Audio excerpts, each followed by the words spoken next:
A gifted seamstress in ancient Persia is commissioned to weave a royal robe for the shambroidering the names of fallen kings. But hidden within her stitches lies a secret rebellion. She encodes forbidden truths to preserve her erased lineage and defy the empire's erasure of history. I know the desert by heart, though it offers no kindness and no mercy. Its endless stretches of cracked earth and brittle sand are my world, the place where I live and breathe, where the sky has forgotten how to weep for so long that even the oldest among us cannot say when the last raindrop fell. They say the village is a shrine to memory, a place where faith clings to the hope of a promise made long ago. I am Mira, the daughter of Rahim, the rain-seer who once spoke of clouds and water, as if they were old friends destined to return.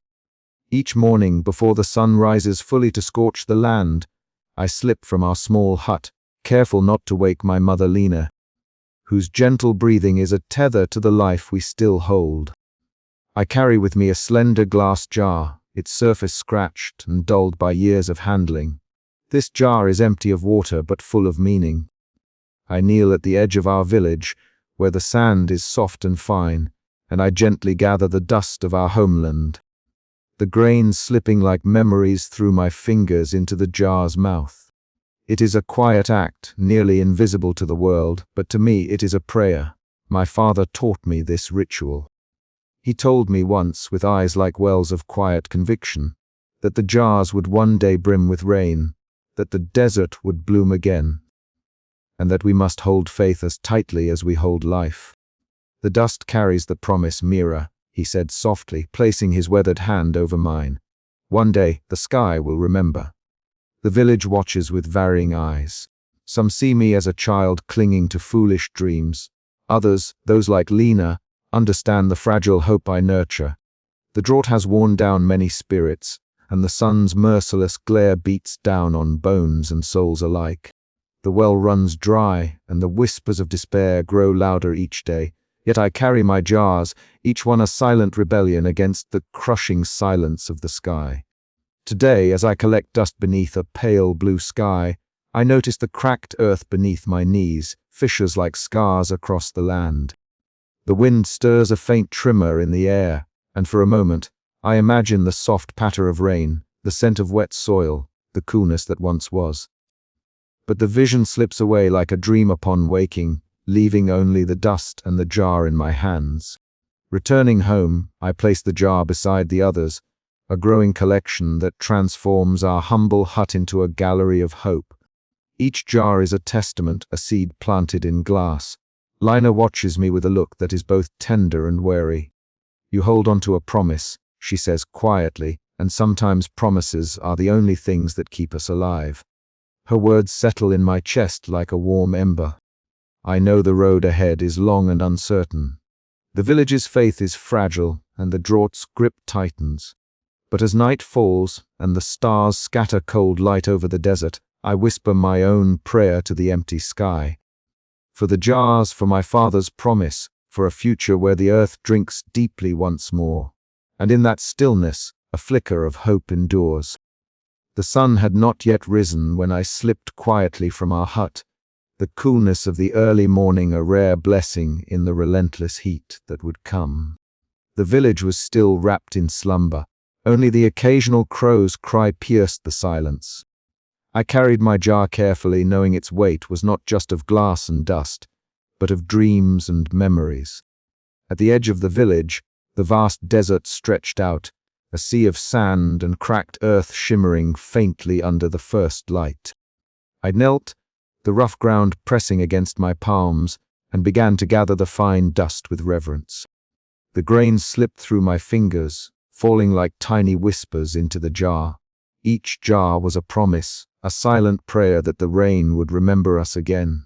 I thought of my father, Rahim, his voice gentle as a breeze, his eyes full of hope even when the skies were mercilessly clear. He taught me that faith is not just belief but a living thing, nurtured by rituals and stories. Our village, though forgotten by the sky, was a sanctuary of memory and longing. The jars were our way of keeping the promise alive. The air was still except for the soft rustle of sand, and for a moment I imagined the cool touch of rain, the scent of wet earth rising like a balm. But the desert had forgotten how to weep, and I was left with dust and glass, with hope wrapped in fragility. As I rose, the sun peeked over the horizon, casting a golden glow that made the dust sparkle like tiny stars. I clutched the jar to my chest, a fragile seed of belief carried in my hands. Returning to Lina's watchful eyes, I felt the weight of my promise, but also the strength that came from carrying it. This was just the beginning. The jars would fill, the rain would come. I believed it with all the quiet fierceness of a child who knows that hope is both a burden and a gift. In the heart of the desert, beneath a sky that had forgotten how to cry, I held on to the promise of rain. And so, the story begins. The desert sun hung low in the sky, casting long shadows over the cracked earth of our village. I sat beneath the gnarled branches of the old acacia tree, its twisted limbs reaching out like weary hands begging the sky for mercy. In my lap rested one of the many jars I had filled not with water, for there was none to be found, but with the fine dust of our land. Each grain a silent prayer, a fragment of the memory my father had entrusted to me. I closed my eyes and let the distant echoes of his voice wash over me. Rahim, my father, had been a man of gentle wisdom, his skin weathered by years spent under the merciless sun, his eyes always alight with a quiet conviction. He spoke often of rain not just as a falling blessing from the heavens, but as a symbol of renewal, of life reborn from the arid soil beneath our feet. I remembered how he would gather me close in the evenings, his voice soft and steady, weaving stories that danced like light on water. The rain, he said once, his fingers tracing the rim of a jar like it held the very essence of hope, is not gone forever. It sleeps beneath the clouds, waiting for the right moment to awaken. We must be patient, hold faith in our hearts, and when it comes, it will wash away the despair that has settled over us. But patience was a bitter draught to swallow in a village parched by years of drought. The people's faces, once bright with hope, had grown drawn and hard. Their eyes, like cracked wells, reflected a growing skepticism that settled like dust in their throats. The stories of rain felt more like distant echoes fading into silence. At the heart of this gathering storm of doubt stood Elder Kader. I had seen him many times, his stooped frame moving with deliberate purpose, his sharp eyes scanning the village as if weighing its worth. He was once like my father, a young man full of dreams and faith. But the drought had carved lines of bitterness into his face, and his voice now carried the weight of harsh reality. I remembered the day he called the villagers to the square, the sun blazing overhead as murmurs swelled into uneasy whispers. His words cut through the heat like a whip. "We must accept what is," he declared. "The rain has forsaken us. Clinging to old promises only prolongs our suffering. It is time we face the truth and prepare for a life without water's mercy." His words unsettled even those who wished to hold on to hope. Some lowered their heads, others exchanged glances heavy with doubt. I felt the air thicken with despair, a fog that threatened to smother the fragile flame my father had lit within me. Returning home, I found Lina tending to the small hearth, the cracked clay stove barely managing a flicker of flame. Her hands moved with practiced grace, despite their wear and tear, as she prepared our meager meal. The silence between us was filled with unspoken fears and the weight of shared loss. Lina was both my anchor and my compass, pragmatic yet nurturing, her gentle eyes reflecting the same quiet hope that refused to fade. "Mira," she said softly, breaking the stillness, "your father believed in something greater, something beyond what we see. Hold on to that, but be strong. This drought tests us all." I nodded, feeling the fragile threads of our family's bond tighten around my heart like a protective cloak. That night, as twilight painted the sky in bruised purples and fading gold, I lit a small candle beside my collection of dust jars. The flickering flame cast dancing shadows upon the walls, each one a silent sentinel guarding the memories of rain and promise. I traced my fingers over the jars, imagining the day they would brim with water, that life-giving gift my father had sworn would return. Yet, even as I clung to hope, the shadows whispered doubts. Would the rain come again? Could faith alone sustain a village on the brink of despair?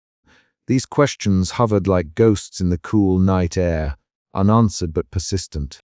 In the quiet moments, I found strength in the memory of my father's voice and the stories that shaped my world. His promise was a fragile seed planted deep within me, nourished by every grain of dust I collected. No matter the growing storm of doubt, I would carry this legacy forward.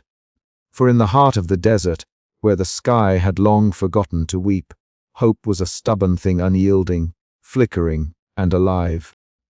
And so, I gathered the dust, the echoes of the past whispering in the wind, as I prepared to face the days to come. But even as the night deepened, I knew the dawn held trials yet unseen. The village was changing, and with it, the delicate balance between faith and reality was tipping. The question lingered, heavy in the air: how long could hope endure when the world around it crumbles? The answer, like the rain, remained just beyond reach. Yet I would not let go, not yet, and in the silence the desert waited with me. The morning sun had barely begun its slow crawl across the barren sky when I slipped out of our crumbling mud hut, clutching an empty jar in my hands. The air was thick and dry, every breath tasting of dust and forgotten rains. The village lay quiet, save for the soft rustle of wind stirring the cracked earth beneath my feet. This was my ritual, the careful gathering of the desert's dust, a silent prayer locked inside fragile glass. Each grain a testament to a promise my father had made long ago. I knelt beside a small crevice where the earth held its loose, fine sand like a treasure. My fingers moved with practiced care, scooping the dust into the jar, the grit whispering between my skin. The sun's heat beat down with relentless fury, distorting the horizon until the distant mountains wavered like a mirage. The ground beneath me was scorched and unyielding, a stark reminder of the drought's cruel reign. Yet, in this small act, I found a stubborn flicker of hope. Each jar was more than just dust. It was a vessel containing the memory of rain, a promise of renewal whispered by my father before he vanished into the endless desert. As the jar filled, I felt the weight of it settle in my hands, heavier than its contents should have been. The dust was dry and light, yet the burden of waiting the long years of silence from the sky pressed down like a stone on my heart. Still, I refused to surrender to despair. I sealed the jar carefully, wiping the sweat from my brow as I stood to face the village. The square was already stirring. A few villagers moved slowly between their homes, faces etched with exhaustion and resignation. Some passed me with suspicious glances, their eyes reflecting the deep weariness of souls worn thin by drought. I clung tightly to my jars, my silent rebellion against the creeping hopelessness. Elder Cadia was there, standing beneath the shade of a twisted acacia tree, his posture stooped but his eyes sharp and calculating. His face was a map of years hardened by drought and loss, every line speaking of battles fought in the name of survival. His gaze landed on me, cold and unyielding. "Mira," he called out, his voice cutting through the morning stillness like a dry wind. "Why do you persist with these foolish jars? Dust will not fill with rain just because you wish it so." I swallowed the lump rising in my throat, but met his gaze steadily.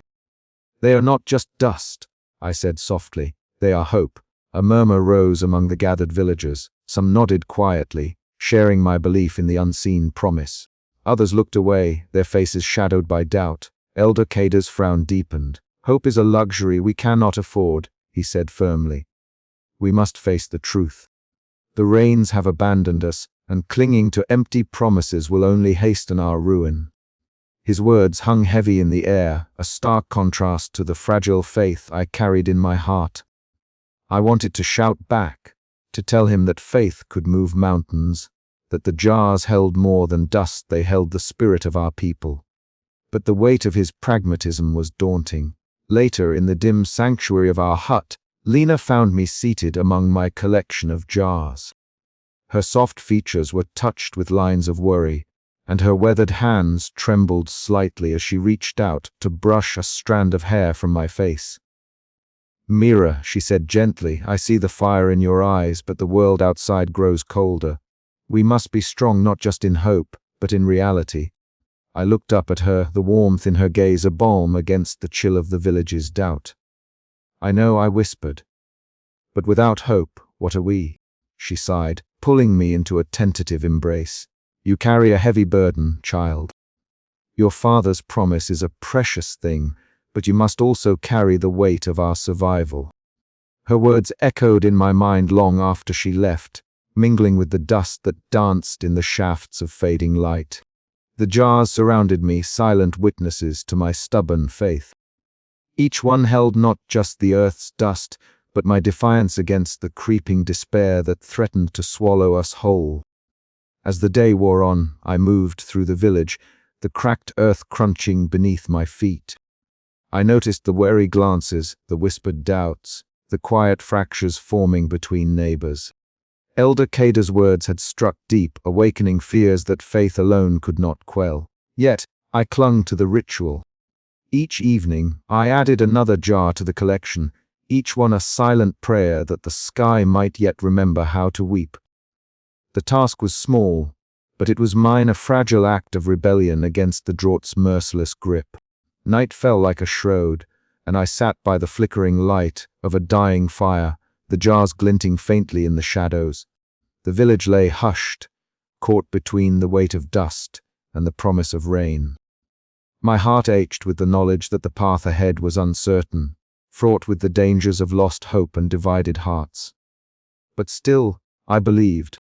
For what was left if not the stubborn flicker of hope, held tight within fragile glass, waiting for a rain that might come beyond sight, but never beyond belief. The desert night stretched endlessly, and I whispered into the darkness, "I will keep this promise, Father. I will not let it fade." And somewhere beyond the stars, I imagined the faintest stir of clouds, an unseen breath of life readying to return to the parched earth. The afternoon sun poured its relentless heat over the village, casting long, trembling shadows across the cracked earth.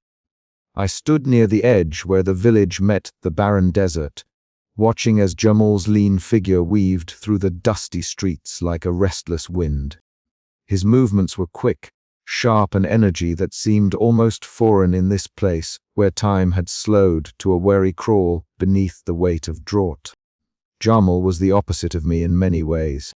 Where I gathered dust in jars, clinging to my father's promise like a fragile seed, Jamal seemed to reject such dreams outright. His eyes, dark and wild, held a restless defiance that both frightened and intrigued me.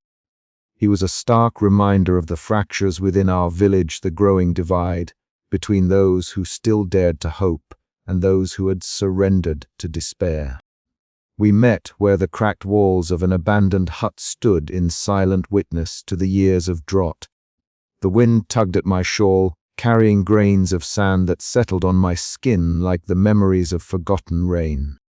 Jamal's gaze pinned me in place, his voice low but sharp as he spoke. "Why do you waste your time with those jars, Mira?" he demanded, kicking at a stone until it skittered across the earth.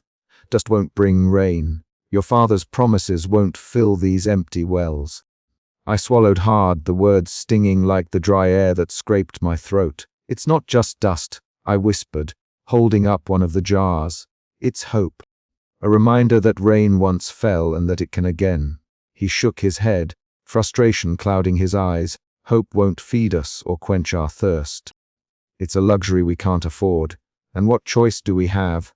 I challenged, my voice steadier than I felt, "to give up and watch everything die." The tension between us was palpable, a fragile thread stretched thin in the heat. Jamal's defiance was fueled by pain, a bitterness born of too many broken promises and empty skies. Yet beneath that anger, I sensed a flicker of fear, the same fear that gnawed at my own heart. Later, I found comfort in Lina's quiet presence. Her home, though modest and worn, held a warmth that softened the harshness outside. She sat beside me, her weathered hands clasped in her lap, her gentle eyes reflecting a sorrow I knew well. "It's hard to hold on," she said softly, "when the world around us seems to crumble. But we must, for the children, for the memory of what was." Her words wrapped around me like a fragile shield, a blend of realism tempered by love. Lena was the anchor that kept me steady when doubt threatened to sweep me away. The village council was a crucible of clashing wills. Elder Kadir, stooped and stern-faced, bore down on me with his sharp gaze. His words were blunt, slicing through the fragile hope I carried like a blade through dry grass. "Mira," he said, "we cannot live on promises and dust. The drought is our reality. Those who cling to old beliefs endanger us all." I met his eyes, unflinching. "And what do you suggest, Elder, that we surrender? That we let the dust bury everything?" His silence was heavy, the unspoken fears hanging between us like the oppressive heat. That day, as the sun dipped below the horizon and the village settled into uneasy quiet, I felt the weight of my faith more keenly than ever. The whispers of discontent were no longer distant murmurs, they were voices that challenged, questioned, and demanded that I choose. But choose what?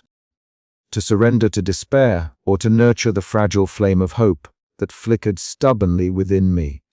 The desert night stretched out, vast and silent, holding its own secrets and promises.